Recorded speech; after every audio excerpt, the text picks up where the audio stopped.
माहेगाव देशमुख शिवारात बिबट्याचा हल्ला, 2 जण जखमी। कोपरगाव तालुक्यातील माहेगाव देशमुख येथे चारी नंबर 5 या परिसरात बिबट्याने 2 दुचाकी स्वारांवर हल्ले केल्याची धक्कादायक घटना घडली आहे। या हल्ल्यात पांडुरंग भगवंता पानगावाने वय 60 आणि सोमनाथ दिघे वय 55 हे दोघे जखमी झाले आहेत। या हल्ल्यात दोघेही गंभीर जखमी झाले असून त्यांना तातडीने कोपरगाव येथील ग्रामीण रुग्णालयात दाखल करण्यात आले आहे। सध्या दोघांवर उपचार सुरू असून त्यांची प्रकृती डॉक्टरांच्या देखरेखीखाली आहे। घटनेची माहिती मिळताच कोपरगाव तालुक्याचे आमदार आशुतोष काळे यांनी ग्रामीण रुग्णालयात भेट देऊन जखमी रुग्णांची विचारपूस केली, तसेच प्रशासनाला आवश्यक त्या उपाययोजना करण्याच्या सूचना दिल्या।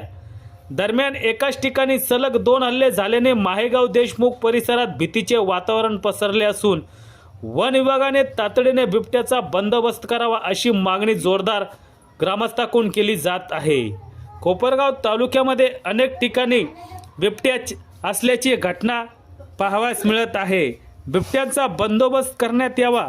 कोपरगाव तालुक्यात अनेक नागरिक भयभीत झाले असून ग्रामीण भागातील नागरिक शेतात काम करण्यास देखील घाबरत असून यामुळे नागरिकांना मोठा त्रास सहन करावा लागत आहे। वन विभागाने कोपरगाव तालुक्यातील बिबट्यांचा बंदोबस्त करावा अशी मागणी जोरदार वाढू लागली आहे।